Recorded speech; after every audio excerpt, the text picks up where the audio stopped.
everybody. It's your girl Toya. Welcome back to Universal Teas. It's the People's Podcast. This is episode 4, and we are calling this episode Get Her Done. The reason that I call this episode Get Her Done is because we're talking about self-discipline. And we're talking about motivating yourself to do the things that you set for yourself. The last couple of episodes we've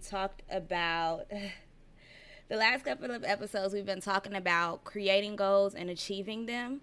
But I feel like it was necessary for this episode to sort of talk about keeping a constant flow once you do start to achieve those goals.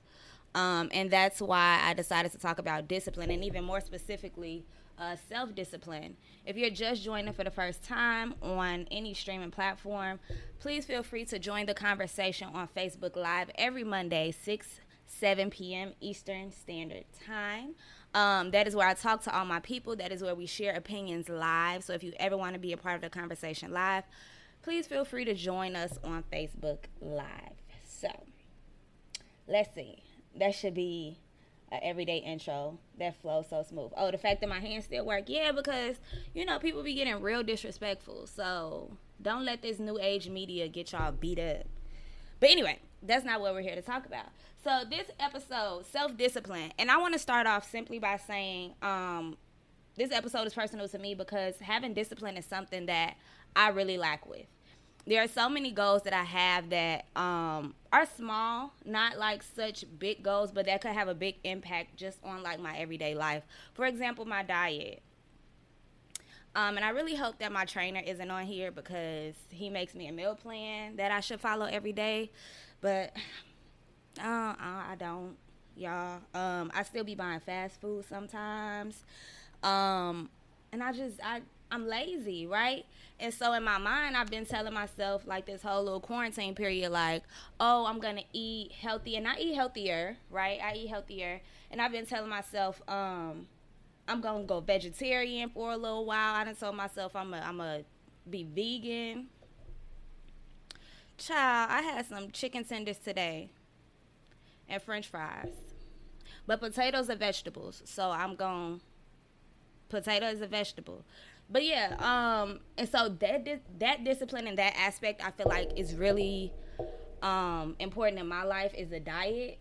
But I know for some people there are other things like even working out, being consistent in the workspace is something that we struggle with. So if you're joining us on live, what are some of the things that you struggle to be disciplined on? Mine is my diet. I will work out. If y'all seen my post earlier today on Facebook, I work out like 3 days a week. And that's honestly, y'all, because I pay for it. But at the same time, I pay for healthy food, and it goes bad. So, I mean, self-discipline is something. Once you can conquer what it is that you want to do, and you're able to do it consistently, I think that you are a winner, and you should be sharing your tips with me. So I have a comment. Brianna, she said, we have to break bad habits to build good ones. The goals have to be tangible for sure. Exactly. But also, when I think about creating, breaking bad habits, a lot of the stuff that we do habitually are things that we've learned. Is it subconsciously or unconsciously? Not unconscious, because that means you're not awake. That you've learned subconsciously growing up, right? Personally, eating. Being vegetarian, being vegan, like, my family would be like, what? What you mean you don't eat meat? Like, even now, I don't eat pork. And I still go to family events, and people are like, what do you mean you don't eat pork? You bougie, you don't eat pork? So some things like that, like, we've learned those habits, and that's what we're used to. So it's really hard to sort of go against the grain with some things in order to maintain that discipline. Also, temptation is terrible. If I am out with my friends, or if friends invite me to go out to eat, you think I'm about to be at Buffalo Wild Wings or Hooters or Fridays, Chili's, Outback Steakhouse, and I'm about to get a salad while everybody else getting steaks and chicken wings and all of that? No. Pass me some wings, all flats, extra ranch, because that's what I want. You know what I mean? So discipline is really, really, really, really, really something that I struggle with. But it's something that I think is necessary. Now, if if you're struggling with discipline like me, I feel like what I am in the season of right now is sort of that mental state. So this is kind of going back to the first couple of episodes, not the same wavelength, but the same type of idea of like mentally creating the habit before you physically go after it. So like mentally, I've been telling myself for a long time now that I cannot eat meat. And I've been trying to be realistic with myself and give myself like a small time frame, like, okay, I won't eat meat 3 days a week, or I won't eat meat for a week and then go back to eating just, you know what I'm saying, seafood, things like that. So what are some of the things that you all do, or what are some of the goals that you all have where you have to practice discipline, and specifically self-discipline? Okay? So that's the question that I have for everybody on live. And before we get to that, I actually looked up the actual definition of discipline and self-discipline. They're different. Okay? So by definition, according to dictionary.com, discipline is the practice of training people to obey rules or codes of behavior using punishment to correct disobedience. Now, when I read that definition, I said that was a little extreme for the point that I'm trying to get across. Discipline being that you have to obey rules, codes of behavior, and that you have to be punished for disobedience. I mean, I could kind of work with that, but I felt like I needed something that was a little more specific. Hey, Newman. Hey, Camille. So I looked up the definition of self-discipline. And self-discipline is the ability to control oneself and overcome one's weaknesses. The ability to pursue what one thinks is right despite temptations to abandon it. And when I looked up that definition, I was like, okay, that's exactly what I'm talking about. And so self-discipline, what I really want to talk about in the definition is overcoming weaknesses. So in order to be disciplined in something, you have to realize that you're weak at it. You have to realize that it's something that you easily give into. Because you can't be disciplined in something you already do. That's like me saying, I'm a teacher, I teach every day. Like, yeah, that you do that already. So there's no, you know what I'm saying? You can refine it and you can make it more disciplined, but that's something that you already do habitually. So that's not what you want to go and sort of achieve self-discipline for. So when you think about self-discipline, you really have to reflect on yourself. Like, what is it that your flesh is weak for? What is it that you sort of, in the definition, it also says that you can easily abandon because of temptation. So what are some of the things that you're weak at? Stating says yes, and admitting that weakness is hard. That is so hard, right? Because I ain't gonna lie to y'all. I try so hard to be like this seemingly healthy person. Am not.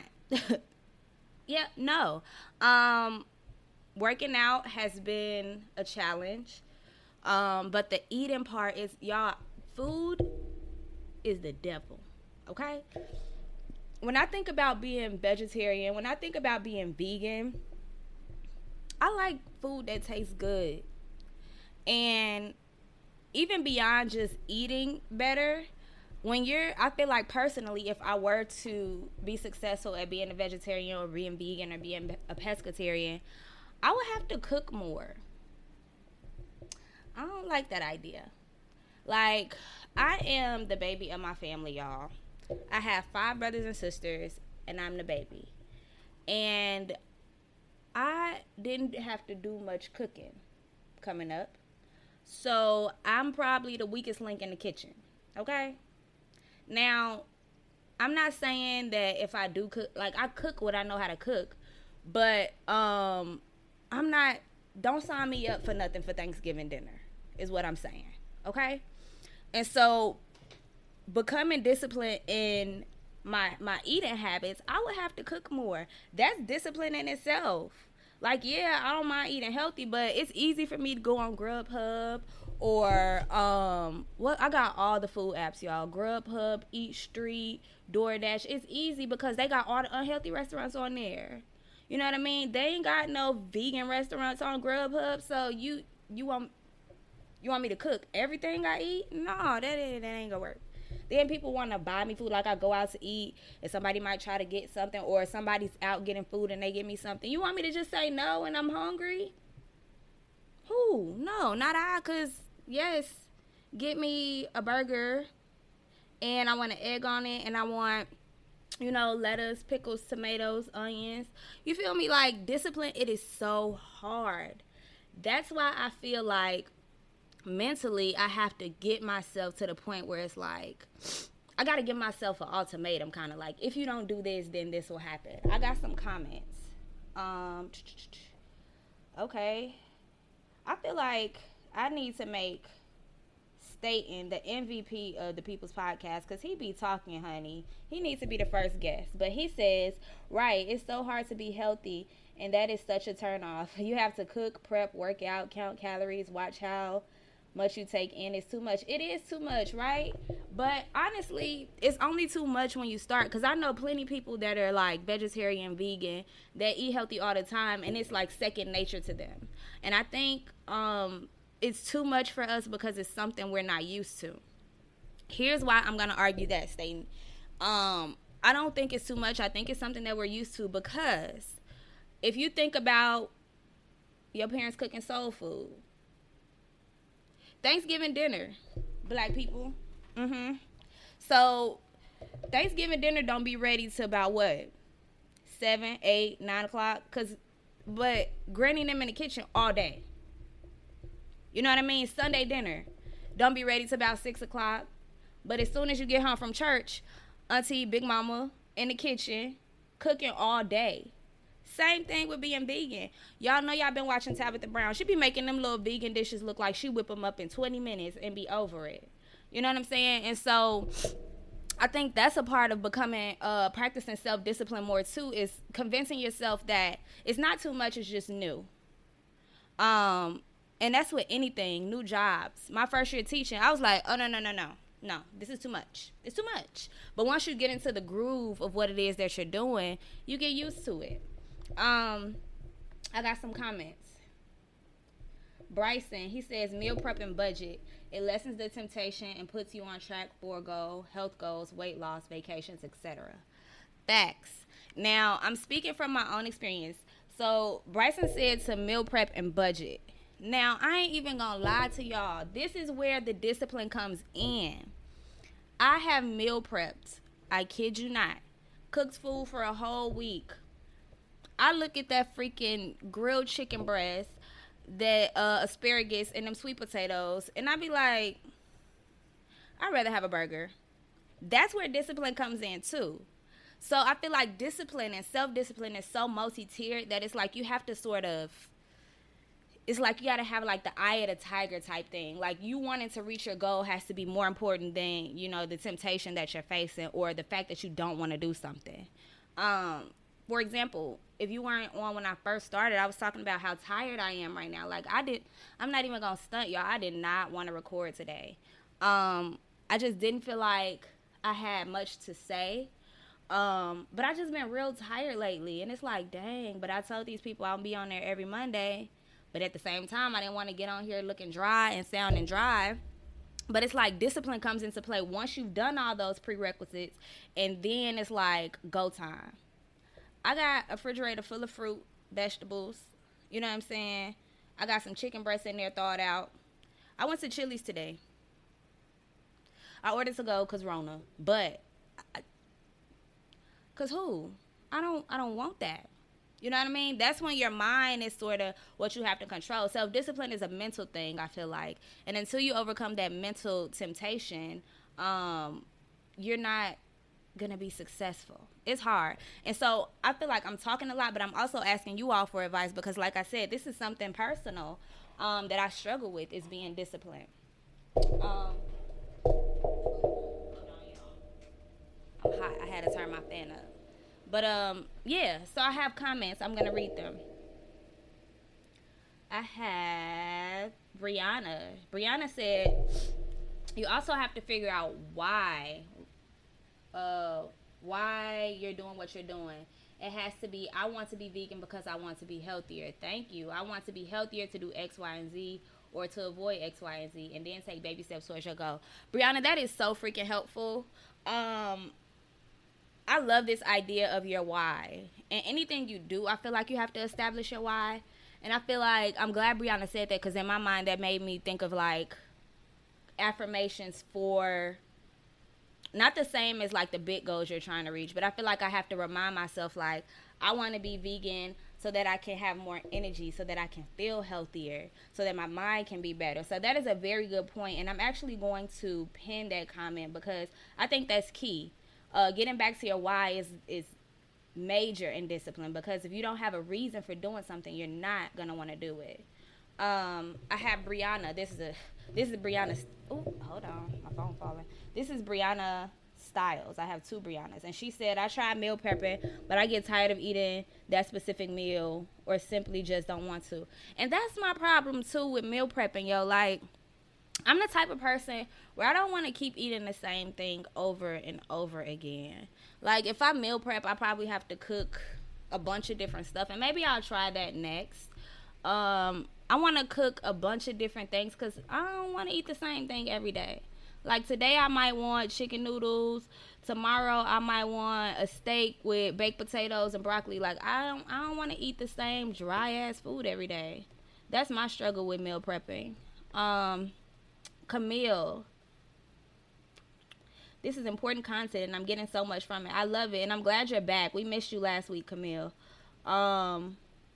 Yeah, so what are some things you all do? And then also, I be bored, y'all. So it's like, sometimes, especially right now during quarantine, me getting outside for the day is me going to get some food.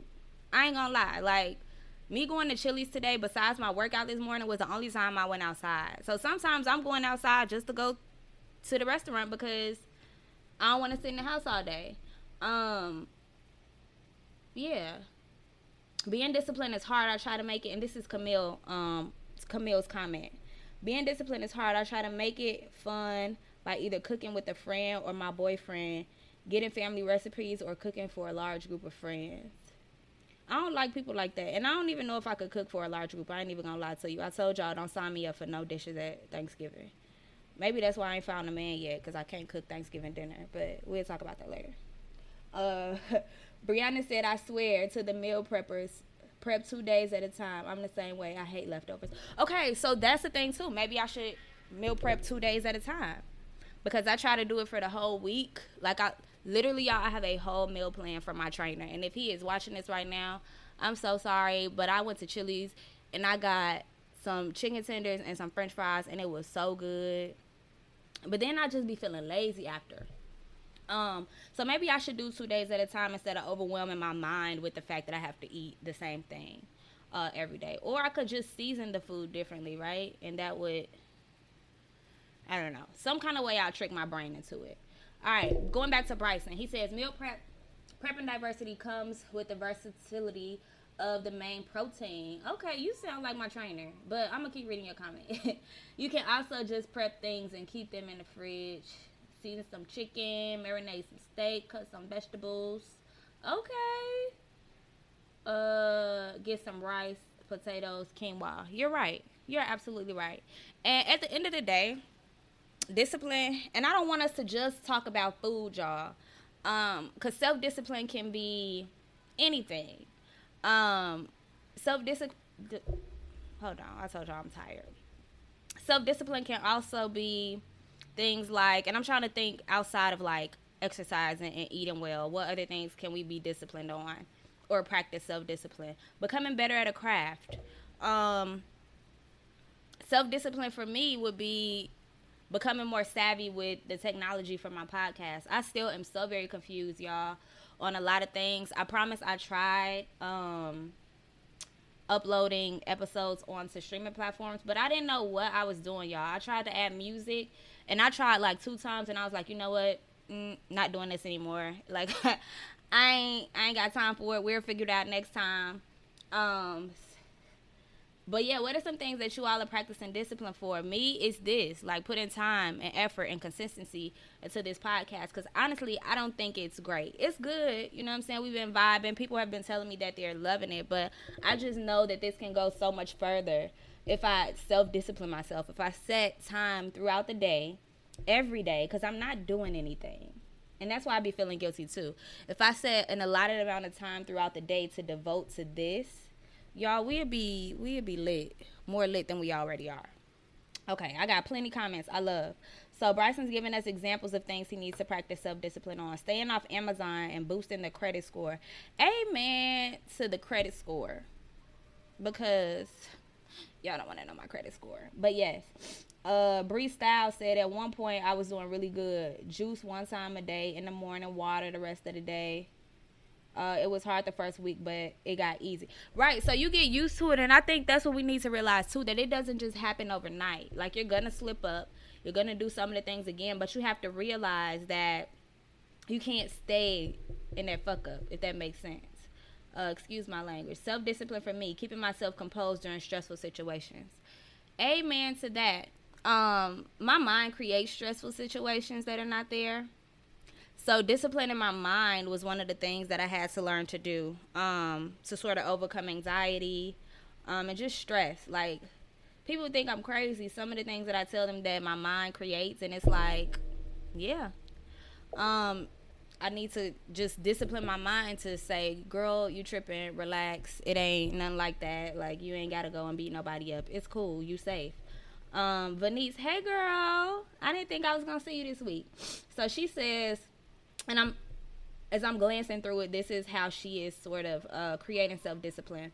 She says, have a goal, give yourself a deadline, and a consequence if you don't make it to that deadline. If I don't, okay, y'all talking a whole lot. Hold on. If you don't do X, then I can't go by XYZ. Valid. I want to go back to the definition of discipline. There's at the end of it, Venice, I don't know if you was on when I read the definition of discipline. It says using punishment to correct disobedience. So I don't really like the term punishment, but consequences for your actions type thing. So if you don't do something, you can't do something.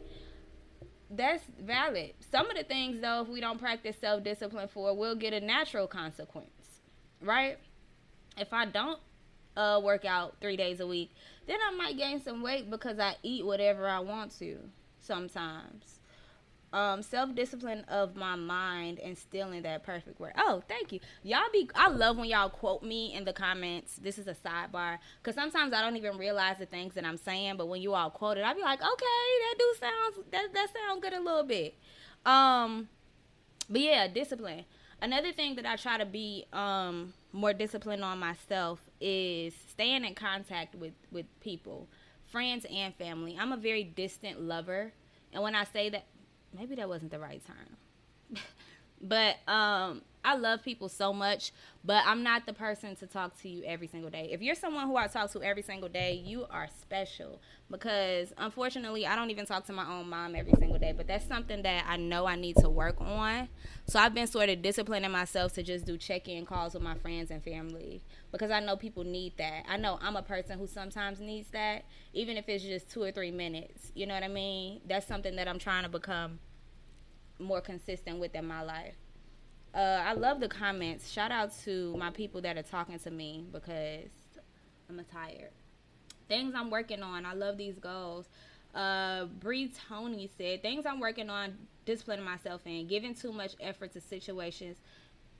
Hold on, girl, because now you all up in my house. She said, giving too much effort to situations that don't deserve it. We don't even think about, oh, snap, the comment went away. We don't even think about how many undeserving people and situations we're giving our energy to. Sis,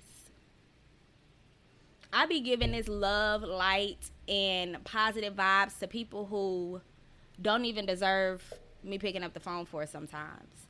And that is self-discipline. And I think what that stems from, Bree, and this is just me, this is me relating to that so heavily, is because you probably know what it feels like to need somebody, right?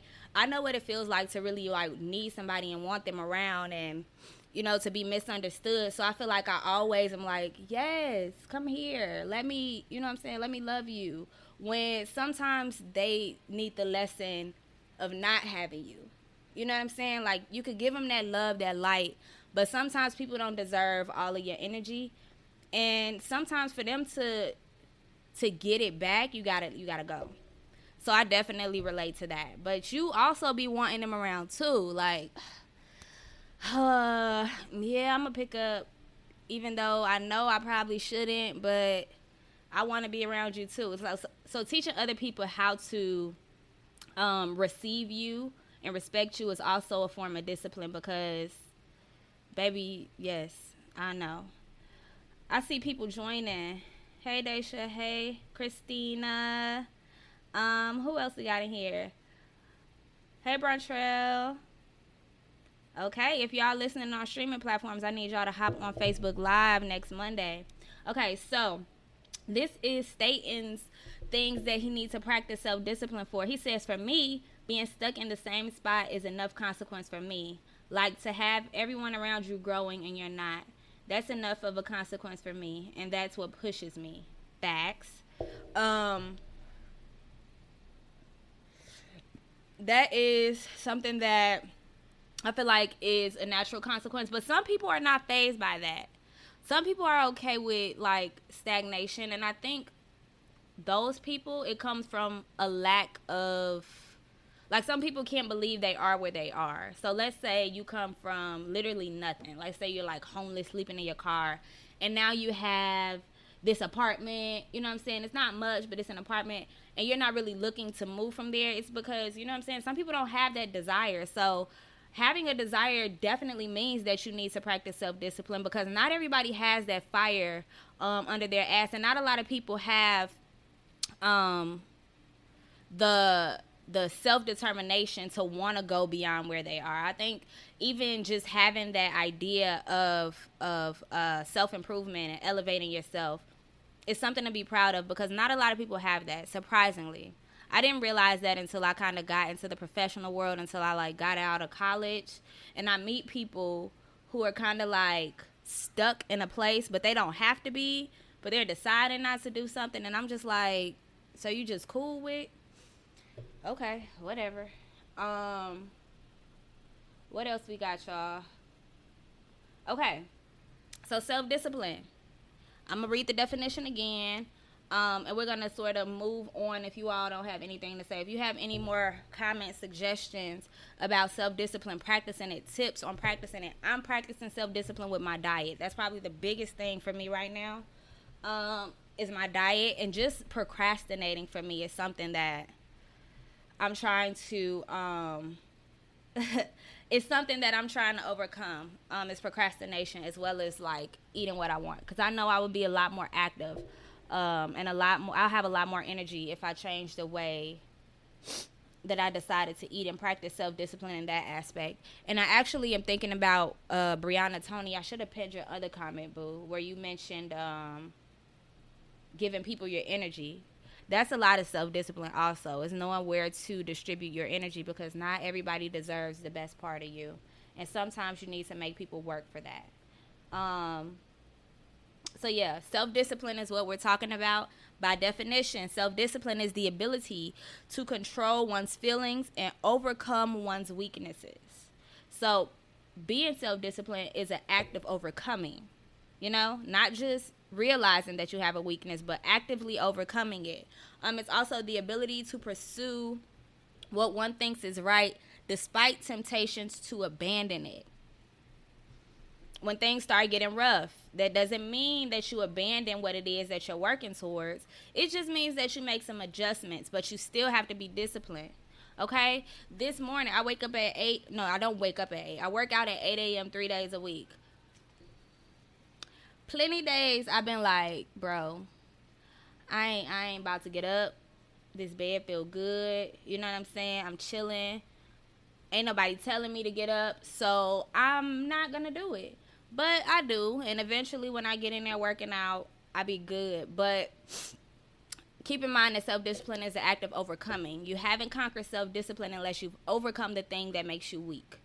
We also said that you can't practice self-discipline without recognizing what it is that your weakness is, right? You can't be disciplined at something that you don't recognize as an issue. Find out what your weakness is. Make yourself a plan like we've been talking about. Overcome it. The plan to overcome it, and then you're going to be successful in practicing self-discipline. Any more comments on that before we move on?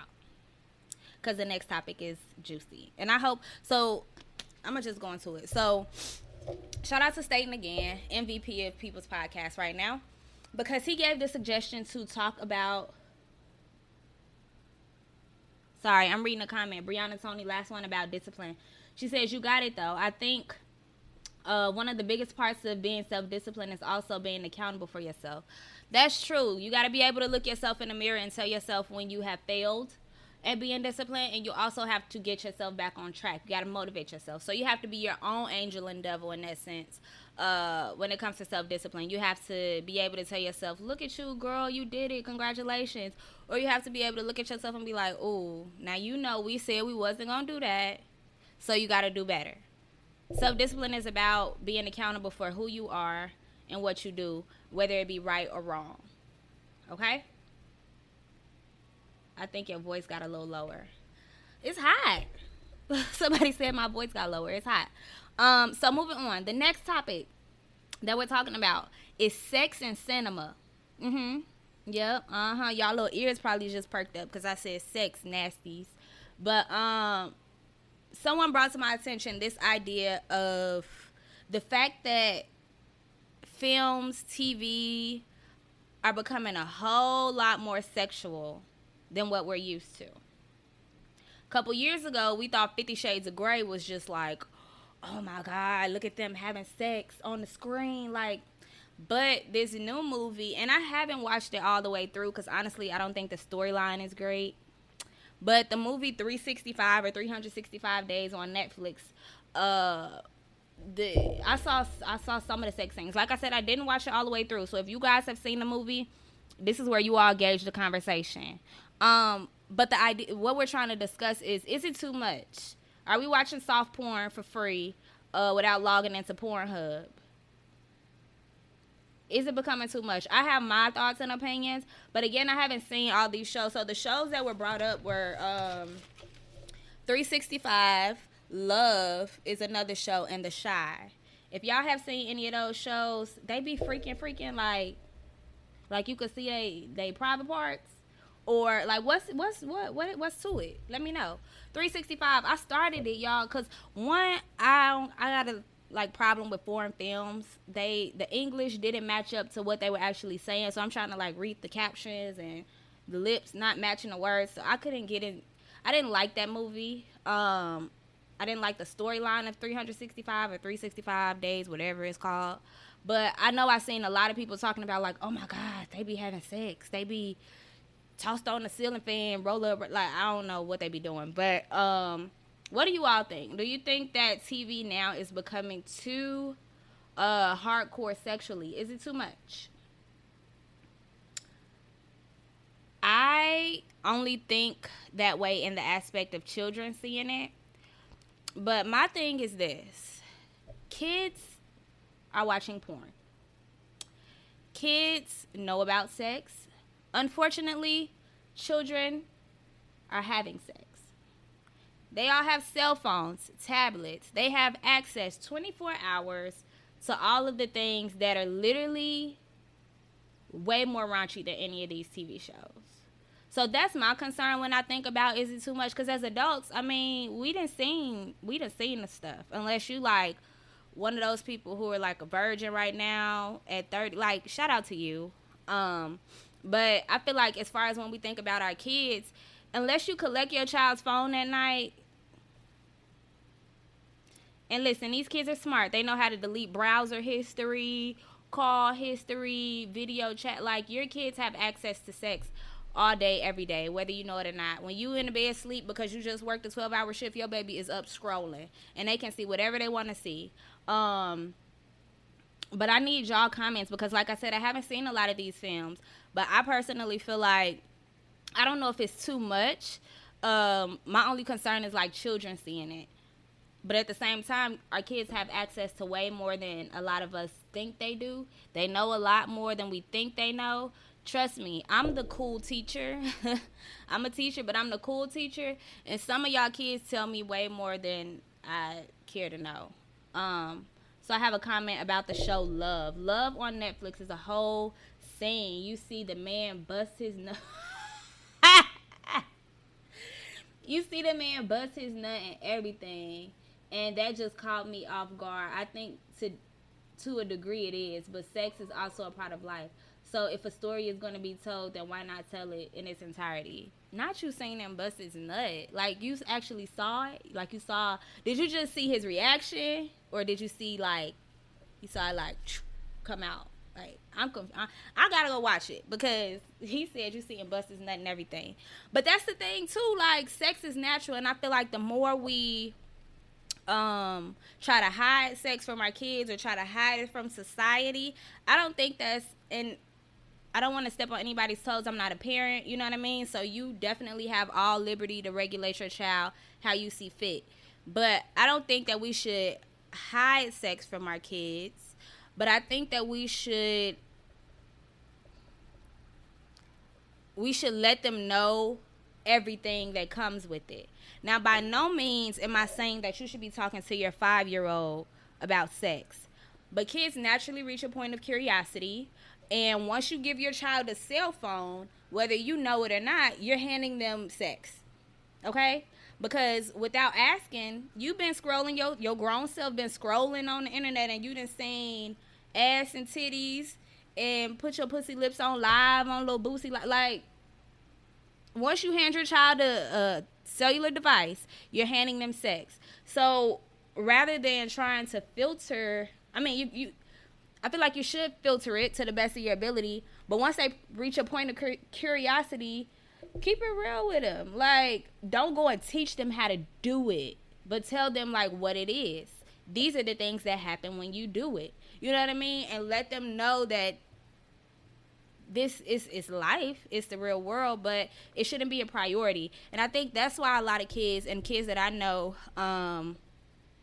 personally, I think that's why they have so much curiosity, is because you try to tell them that it's something that they shouldn't be knowing, or it's something that is like taboo, versus being like, yeah, it's a thing, and this is what could happen. You better show them the pictures of the herpes penis, or you better show them the picture of a blue waffle or something.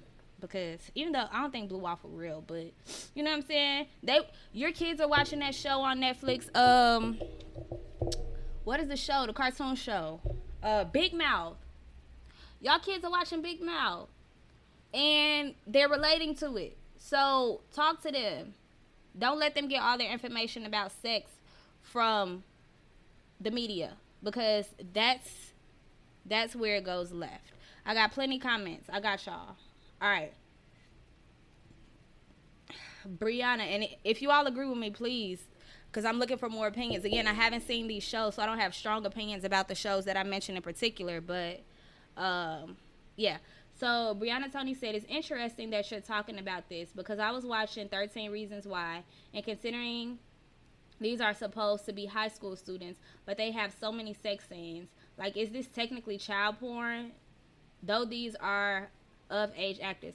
That'd be weird too, bro. Like, it was some show I started watching on Hulu, and it was like teenagers, and they were talking about sex, and I was like, I can't watch this. That's a little pedophile-ish.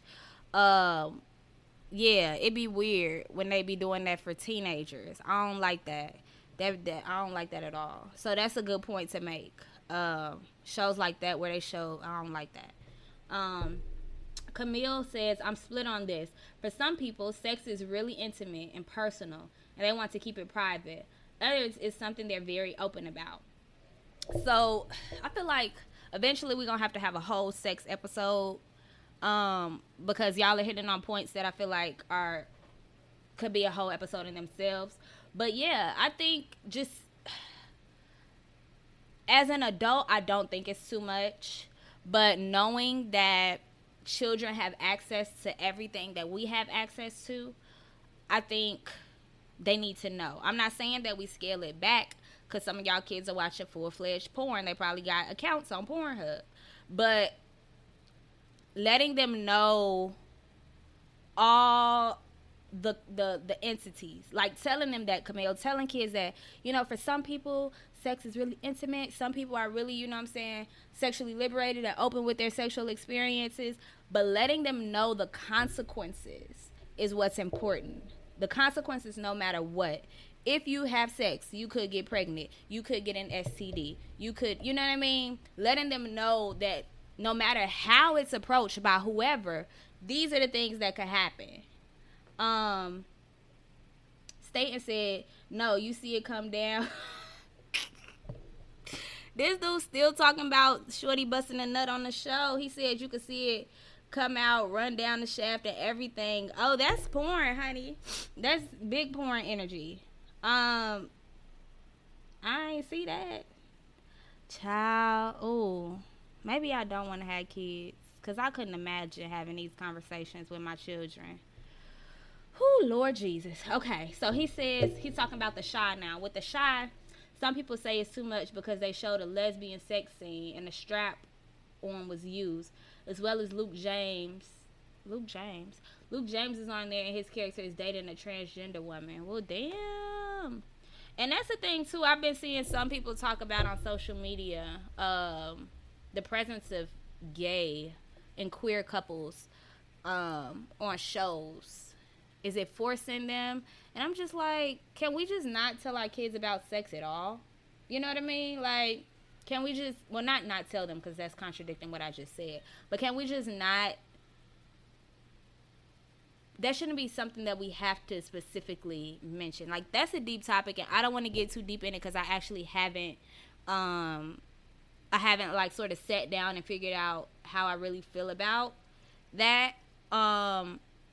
So we gonna have to talk about that in another episode too, when it talks about queer relationships on social media. Because if it's up to me, I don't think children should see sex at all, but they do, and they have access to it. So now you're at a point where you can't limit it. It is a part of our world. Kids see gay, straight, transgender people all the time. So if we're telling them that all people have sex, that doesn't exclude queer people. So it's like, that's just another layer of conversation you need to have with your child, if they choose to. Agree? Disagree? I don't know. I'm not going to speak too much on it, because I don't have any strong feelings. And I know it's a sensitive topic, so I don't want to offend anyone by my ignorance. But I just feel like, I don't know.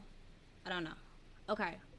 Camille says, I think the most important thing to teach kids about sex is, 1, consent, and 2, be respectful of other people's choices around sex, whether they're a virgin or sleeping around. Exactly. I think consent is what you need to, I think consent is the basis, like where you should start. And again, I am not a parent. If you are a parent and you feel like I'm overstepping my boundaries, please put me in my place respectfully.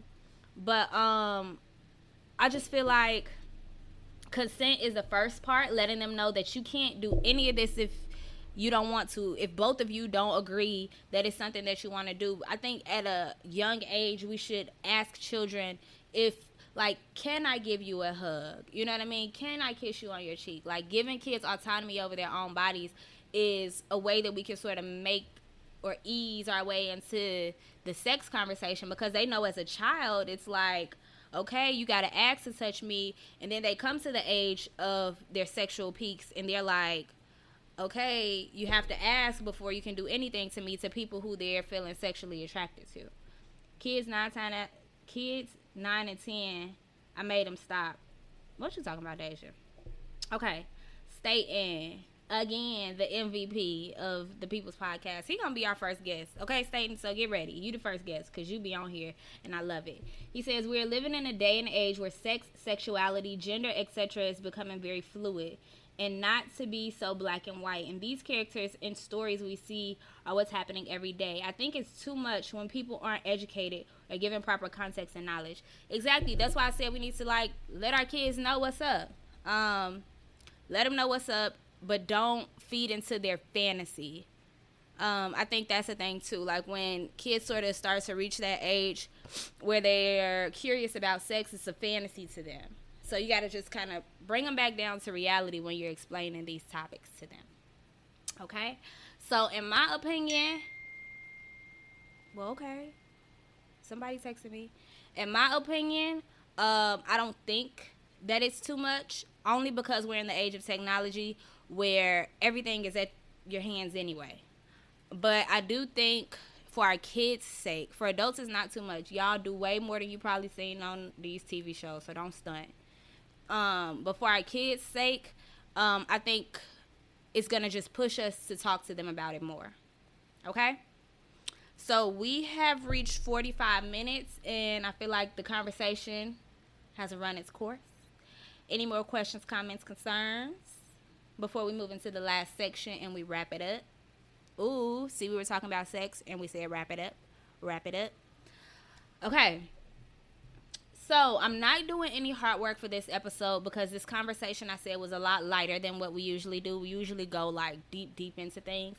But this conversation was very light, so I'm not giving any hard work. If you don't know what hard work is and you're joining us for the first time, we are always working on ourselves on the People's Podcast.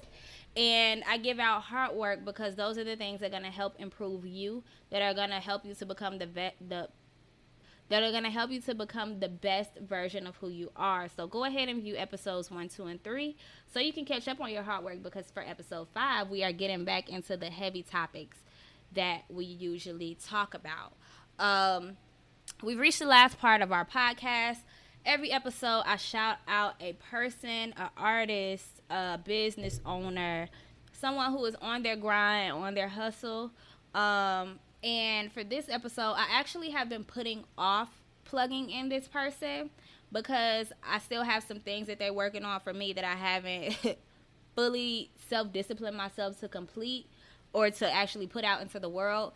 But it's a near and dear friend of me, also a coworker. His name is Bertel Higgins, and he is literally one of the most creative people I have ever met in my life. When it comes to art, music, dance, visual designs, graphic designs, videography. He's literally one of the most, if not the most creative person I've met. And Bertel is actually responsible for, once you see in the next couple of days or so, I'll be dropping a promo video. He created my promo video. He also created the jingle for my podcast. You're going to hear that soon too. So his name is Bertel Higgins and I don't think he's on here right now. I should tag him. But his name is, hold on, I'm about to, Brite. And this is his name on Facebook. And he, hold on, I'm trying to pin it. And Bertel actually has a creative, what would I call it? I would call it maybe graphic design. It's not just graphics, though. It's videos and everything. But, yeah, he did my promo video that I'm going to drop soon. And he also created the jingle for my podcast that you're going to hear every episode that is uploaded. And it's called Be Creatives. Go on his page. Like, this man, literally, I've witnessed it myself. He, like, sits in his home and he, like, watches these videos and, like, gets inspiration. It's like Beyonce visuals. Like, his creative mind, he's literally like a creative genius. So he's also a really great friend, a really great listener. He's one of the people that literally after every episode, he's like, so you did it. He's so motivating. And I think that has a lot to do with him being so creative because he loves people. He's such a genuine person. So his name is Bertel Higgins. His creative design, I'm going to call it a company because he has the qualities for it to be a company. It's called Be Creatives. You're going to see a video this week that he created. And if you go to his Facebook page, you'll see he does plenty photo shoots of himself. Like, he does these dope photo shoots of himself that have, like, these different scenes set up. Hey. If he wasn't good, I wouldn't promote him. I don't promote whack businesses, only ones that I think are great. So make sure you go check out Be Creatives. View the other podcasts, listen to the other episodes prior to this one so that you can know about the other companies and entrepreneurs that I've plugged in before. And if that is it, I'm about to sign out on my recording, and then we can just chop it up in the Facebook Live. No hard work this week. So yeah, hold on. All right, it's your girl Toya. Thank you for tuning in to another episode of Universal Teas, the People's Podcast. I hope that you can join us on Facebook Live next week. Have a great day, morning, afternoon, or evening,